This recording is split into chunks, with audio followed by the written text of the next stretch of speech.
everyone. My name's Madhuri. I'm a psychotherapist, a veterans counselor, an author.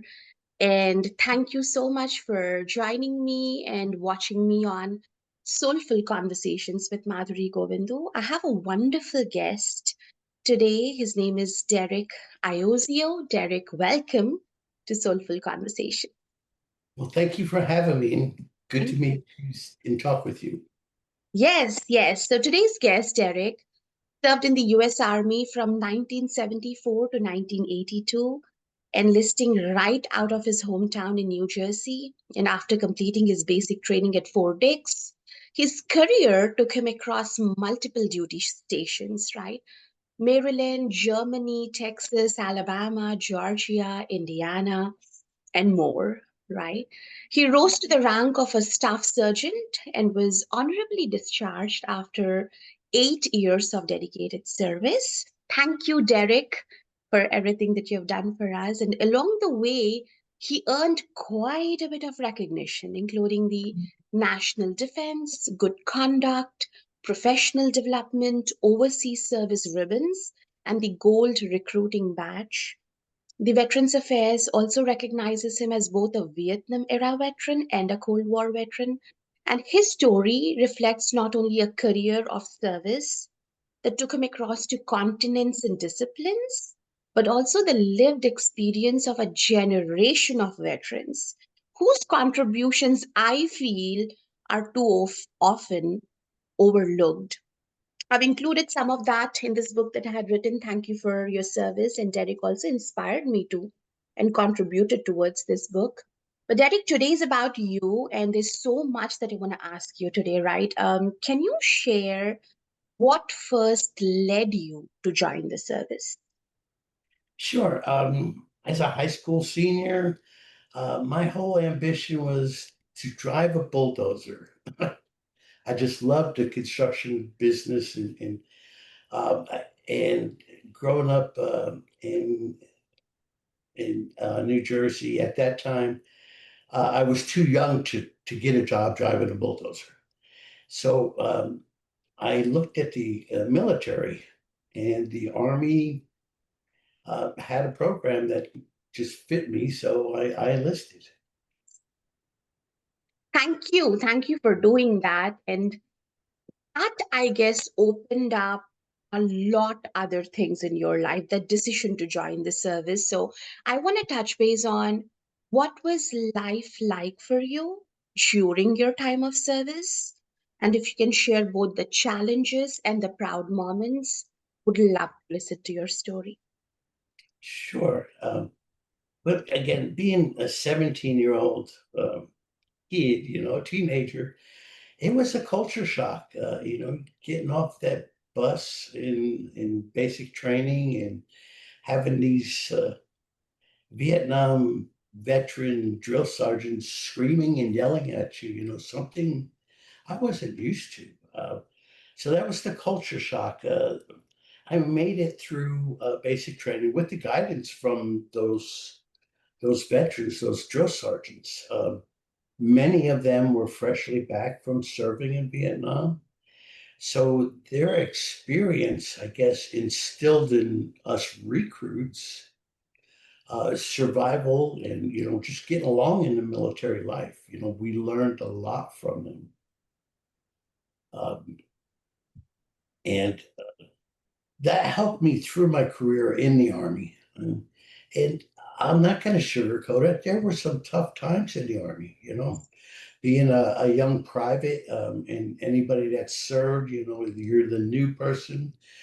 You get picked on a lot, you get chastised, you go through just different things in the military as part of building your experience.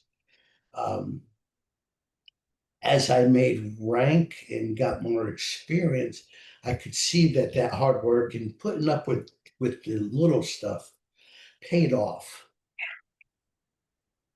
Yeah, yeah. And it's interesting that you said you were not surprised by the challenges. You won't sugarcoat it because those were some real moments, and it was like an introduction to a new world at a very young age. So I hear you. I hear you with that, right? And we'll talk a little bit about, and a lot of this is confidential, so I know you're being crisp right now, but what was it like transitioning back to civilian life after service? If you can just elaborate on changes you took for, right? You enter and you re-enter. So how was it like to re-enter the civilian workforce rather? Um, for me, it was not as bad as some of my fellow veterans. I When I left the service, I was looking to a career in law enforcement. Right, Um, what I found is, even though I was trained as a military police officer in the Army, it's a lot different in the civilian career field in law enforcement. I thought that my experience there would help me during the application process. It was mostly ignored by those people that made that decision. It's as far as like being accepted into the civilian command community. My family was there as a support system, so that helped me. I understand nowadays, and even back during my time, there was not a lot of that support. So, right, right. Thankful to your family. And I want to ask you a follow-up question, right? What kind of impact did it have on the family, right? When you left, when you re-entered, how does the family dynamics change, Derek? well, my time being away, when I left, the family was sad to see me go, but happy because I was making something better of my life. The people I grew up with, my friends or whatever you want to call them, the people I hung out with, some of them were going down a bad road, and I found myself leaning towards that, and I said, no, I don't want to. So the army was an obvious way out. Uh, so they supported me. My father was a World War II veteran, Mm. and he had his own idea of what the military is like and encouraged me. Um, and then, of course, my brothers and sisters, I think they were sensitive, they were proud that I served. So that helped a lot. No, thank you for sharing that.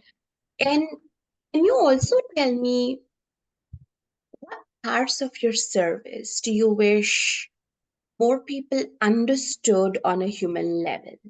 And when I say that, we are on the other side of the spectrum here, just being civilians, right? But what do Mhm. you think in general for veterans or for you, people would understand more at a human level? What are those things? Yeah, I think that they should know that when a person joins the military, their whole life is changed forever. The military has a certain job to defend the country and the people that live here. And so we are broken down out of our civilian persona that's removed from us, and we are reprogrammed or retrained, if you will, into a soldier or sailor or marine. And we're trained to do a job. And then the whole time in the service, that's reinforced. When we get out, after 4 years or 20 years or whatever, people have to understand that we've had all those years of conditioning that you can't just drop overnight. So we come home with certain things. We put our clothes away a certain way. We make the bed a certain way. We eat at a certain thing, which is kind of funny. We were taught to eat fast and keep going. And when you come home and you're with your family, you go out to a restaurant and everybody else is having a conversation. You're just cleaning your plate. And it takes a while to get out of it. I still find myself doing that, but it takes a while to get away from those things. And that was so powerful, Derek. I think one key takeaway for the audience who is watching this right now is please readjust yourself according to your veterans around you, because they, while protecting the country, serving the country, have been conditioned to a lot of things that you are not conditioned to.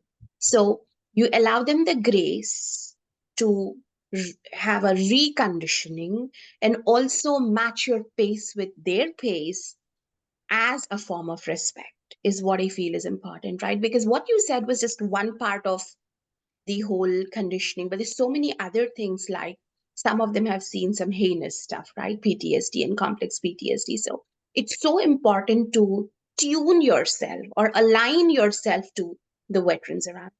I think that's one huge key takeaway that you have offered to the audience, right? So yeah, thank you for that. And that makes me ask you a follow-up question, Derek. Like, what were the hardest parts emotionally during service and after? And the reason I ask this is because I really want the audience to understand what veterans go through emotionally as well, right? They do have this notion that these are the tough guys and they probably no emotions and emotions are suppressed and stuff like that.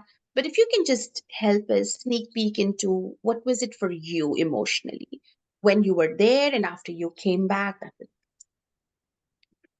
Yeah. When I first joined in that era, I was a scared teenager. I didn't know this was all new. So there was a lot of scare and fear of the unknown.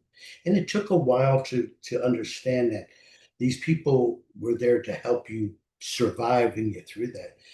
Um, Again, veterans are taught, and especially in my era, um, but I think all of them don't show your emotions. You have a job Mm. to do. Do your job. It doesn't matter what's happening on the right or left of you.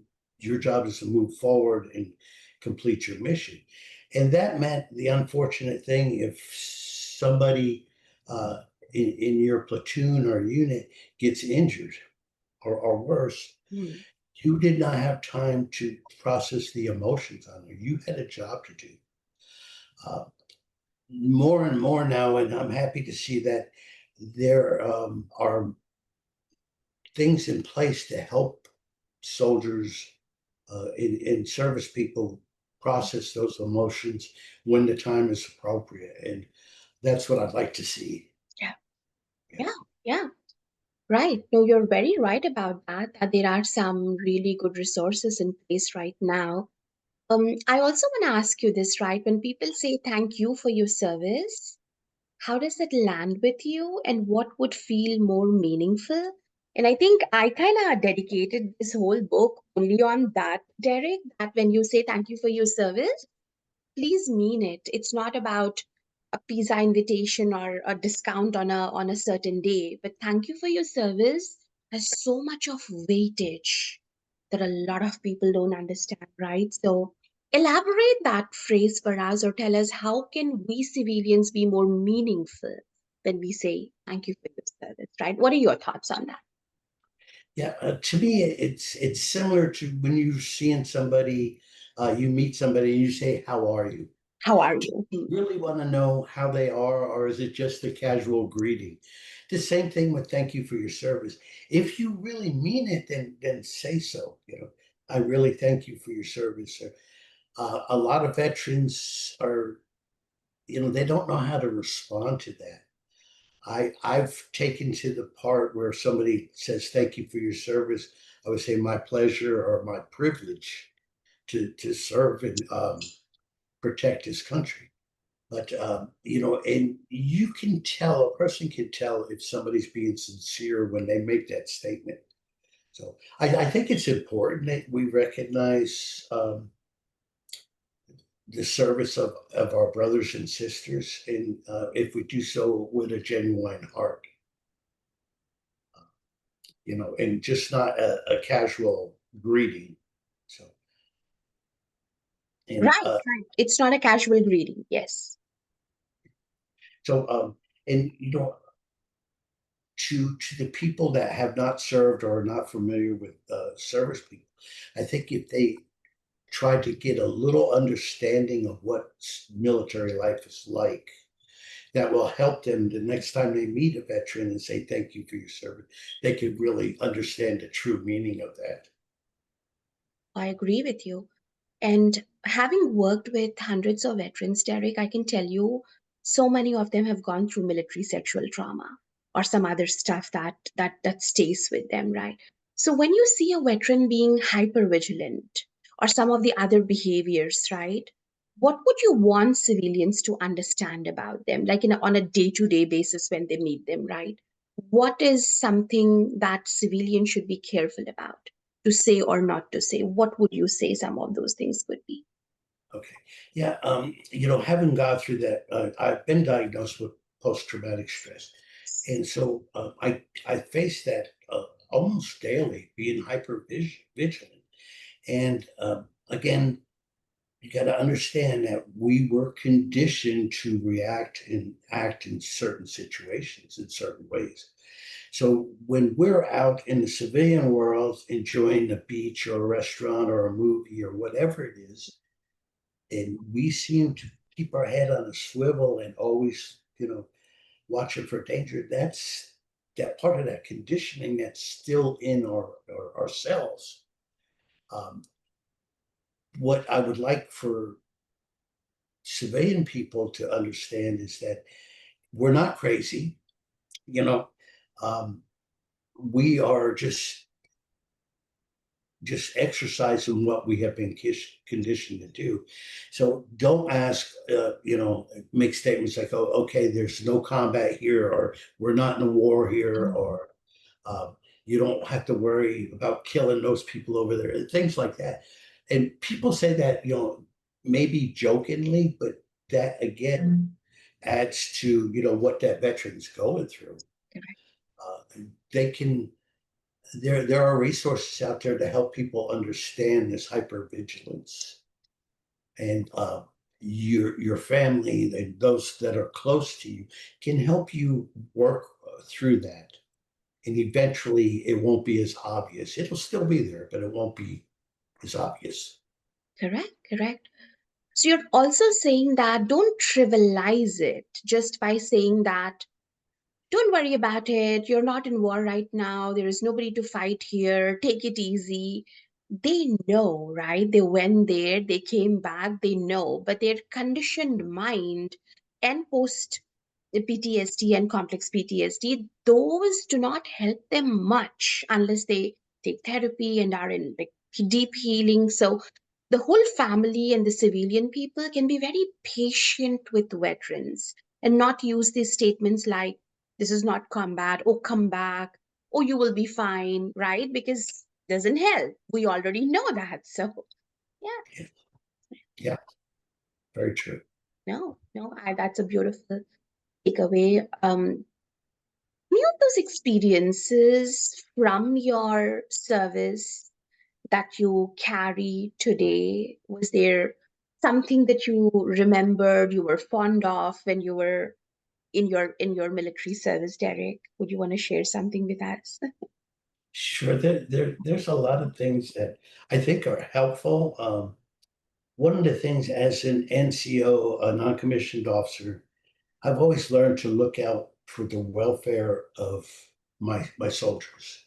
Mm, I carry that over. Look out for the welfare of my family and those in my friendship circle. And I think that's important.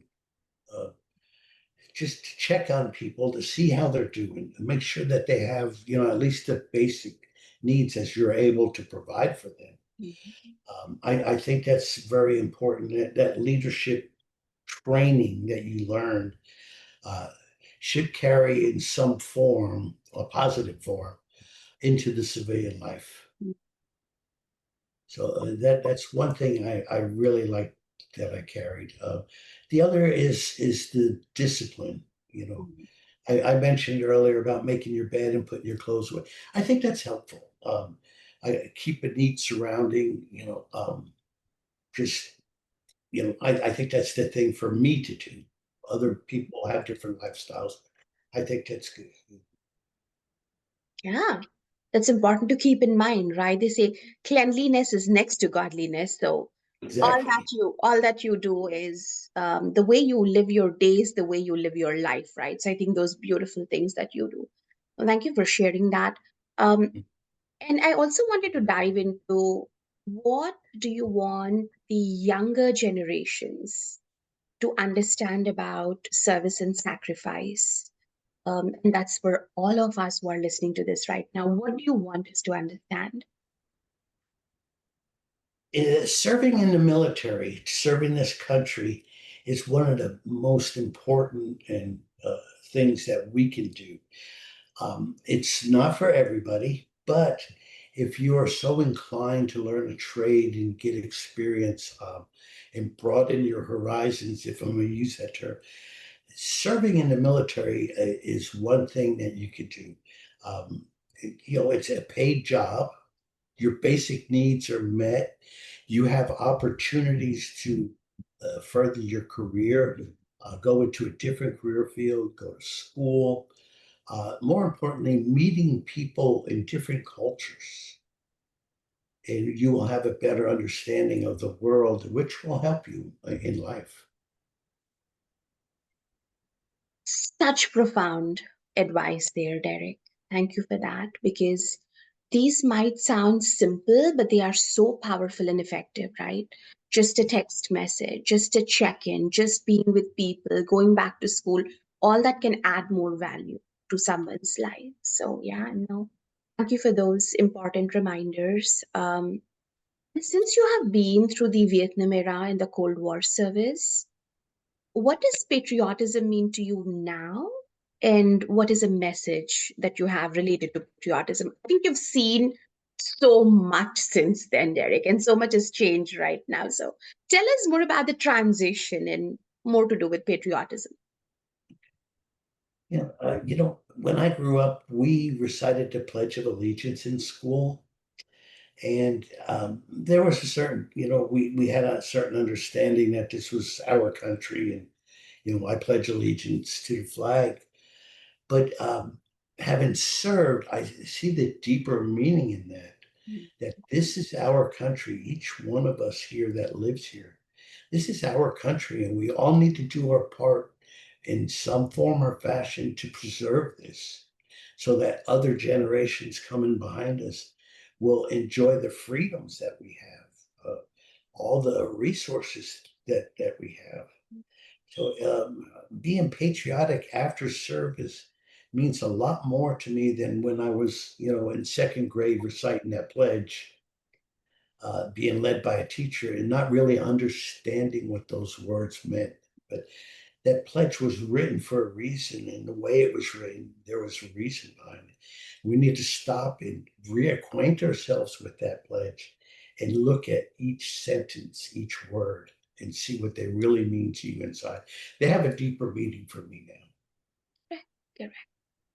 And such beautifully said, right? You've experienced that, lived that, that has deepened in you. And the sense of responsibility just keeps growing when you come back because you know the importance of what have I done there and what does it mean, as you rightly said. And I think civilians equally have the same utmost seriousness and responsibility towards veterans because we owe everything to you, right? So it's important to be sensitive, respectful, and carry a sense of responsibility even as a civilian.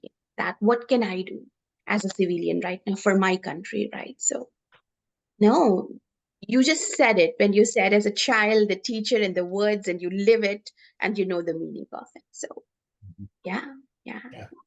It's way deeper than we feel, right? So, thank you for sharing that. I also want to talk to you about your work right now, Derek, right? What do you do?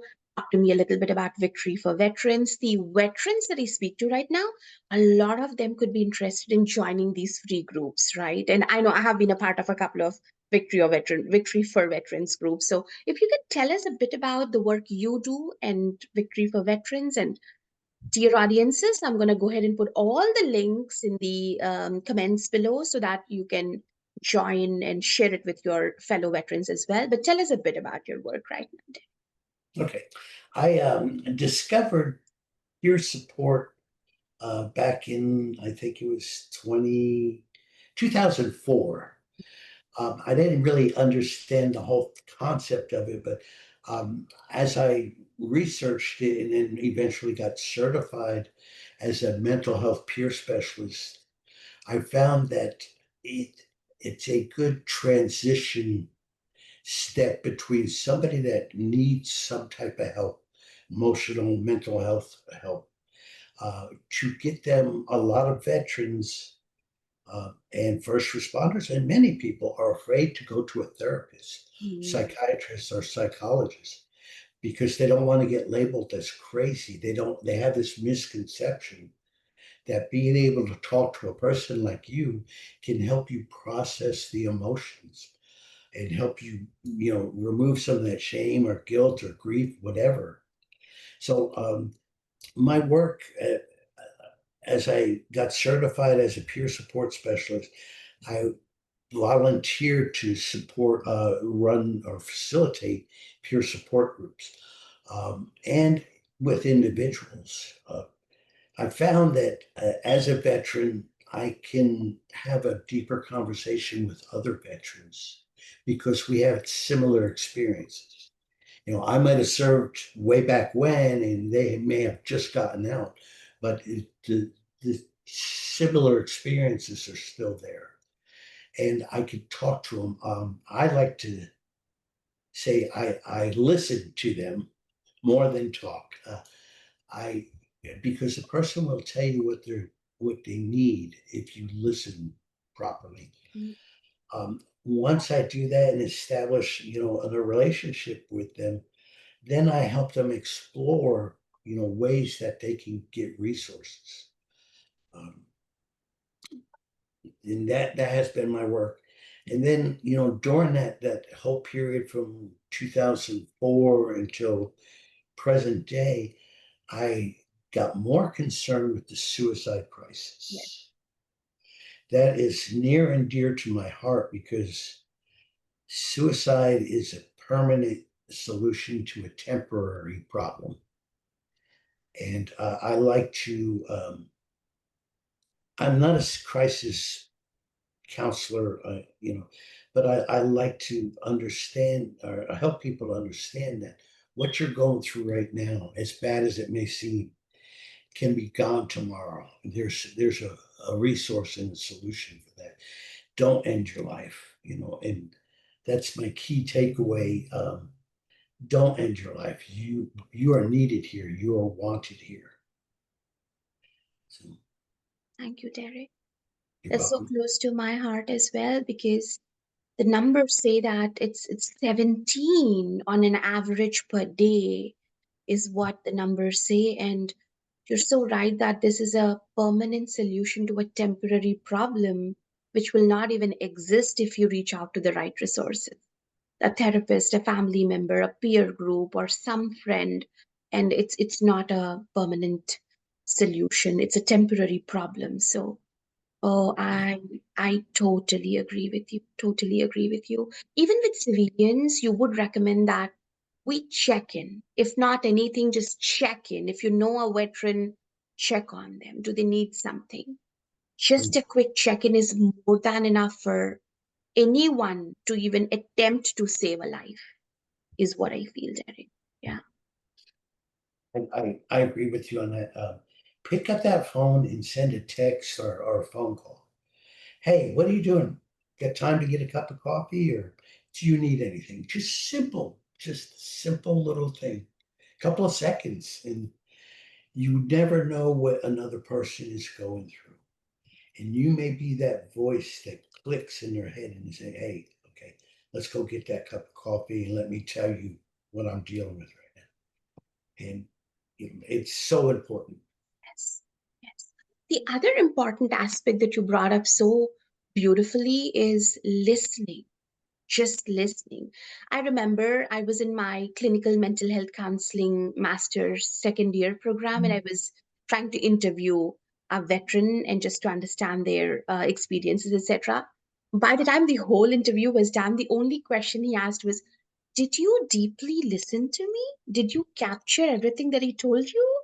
And it was a heartfelt moment for me. That clearly told me it's just so important to just be there and deeply listen.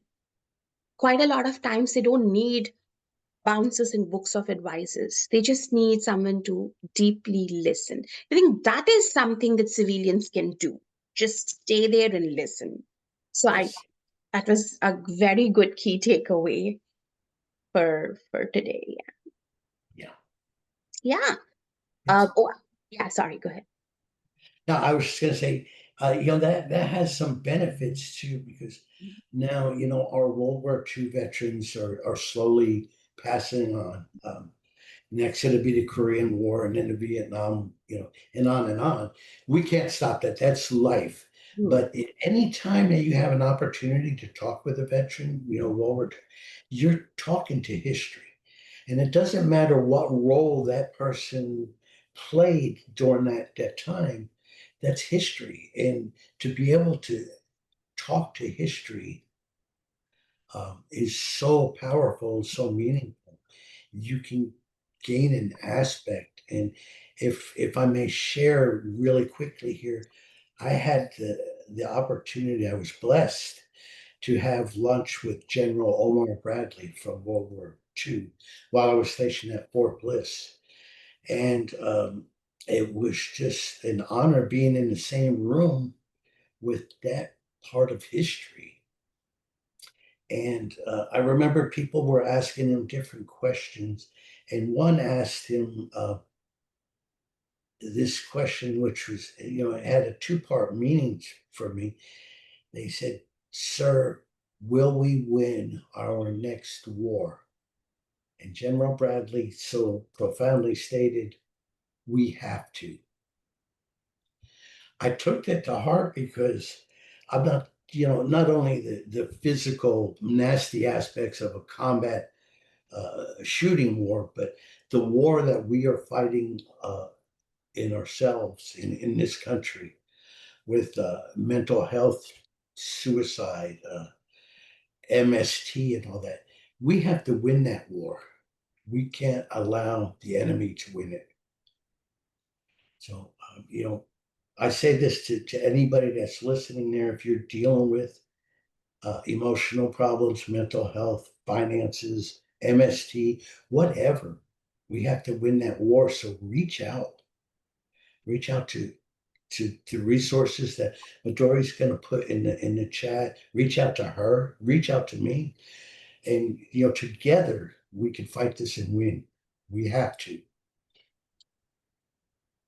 My heart goes out, Derek. I'm almost in tears because sitting here talking to veterans and helping them heal through military sexual trauma or everything that they have gone through, just want to tell the world that what you have experienced is real, and what we are experiencing within ourselves even after we come back is also real, right? Yes.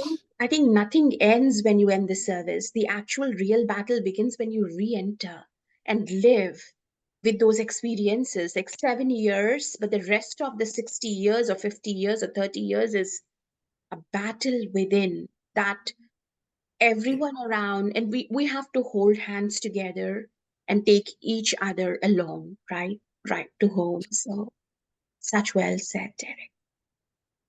Such well said.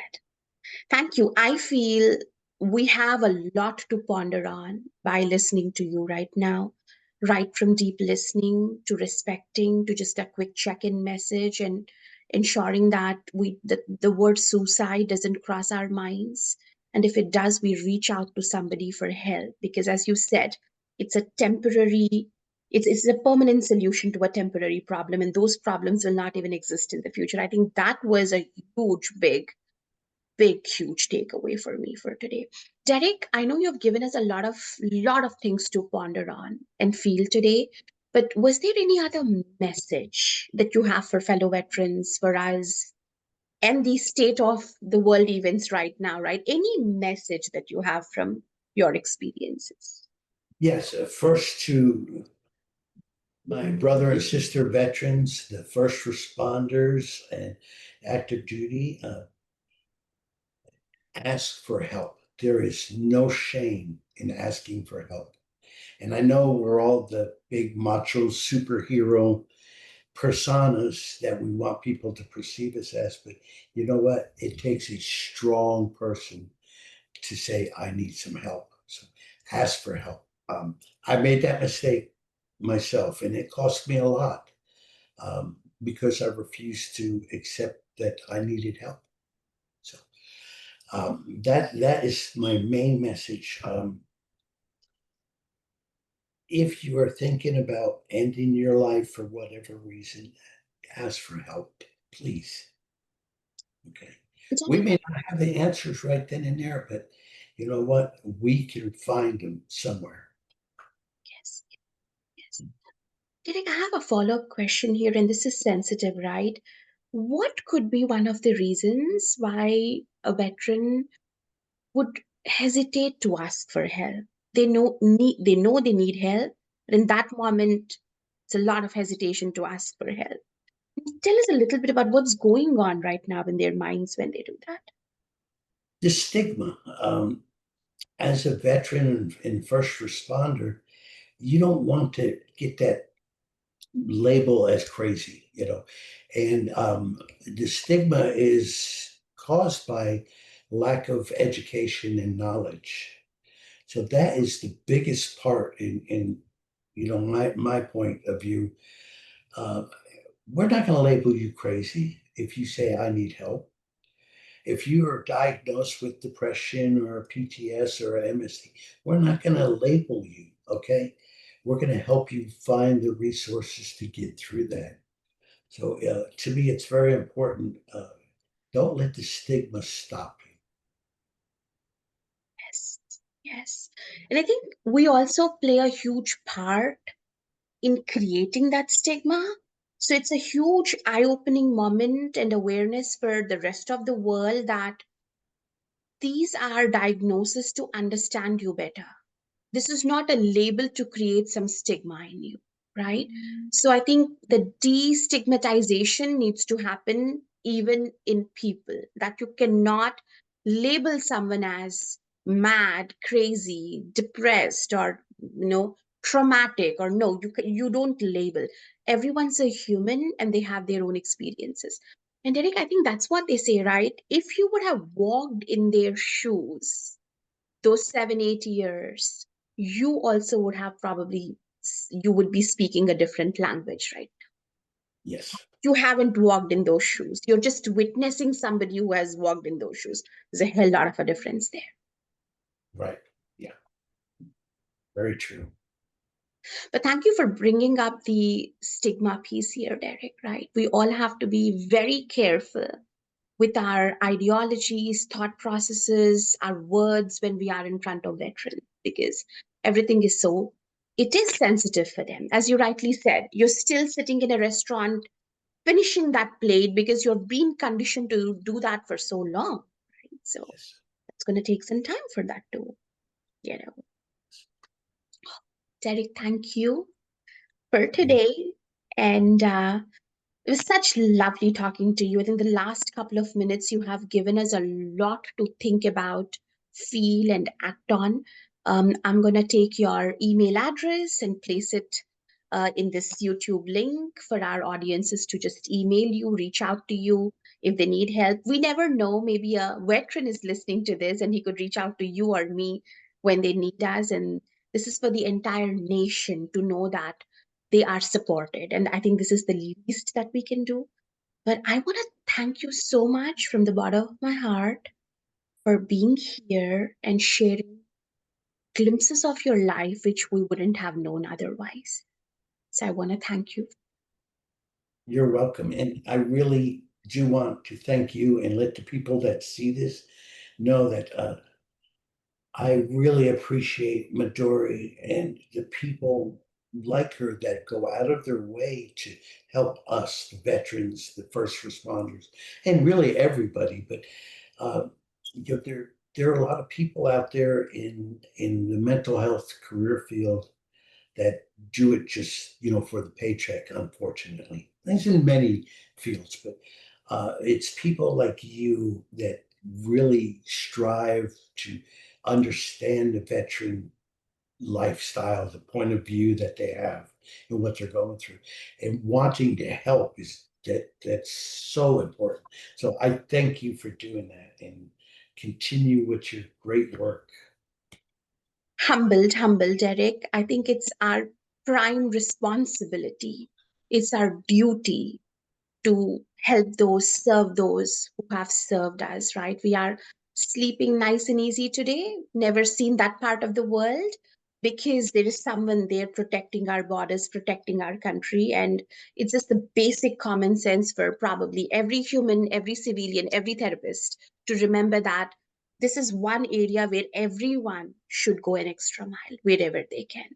But I want to thank you for everything that you have done for us and the messages that you have offered today and your life experiences. We'll probably reconnect to get more knowledge from you in the future. But I would like to really thank you for your time this morning, and you have a wonderful week ahead. We'll reconnect soon. Thank you very much. Have a good day. Thank you, Derek. Thank you.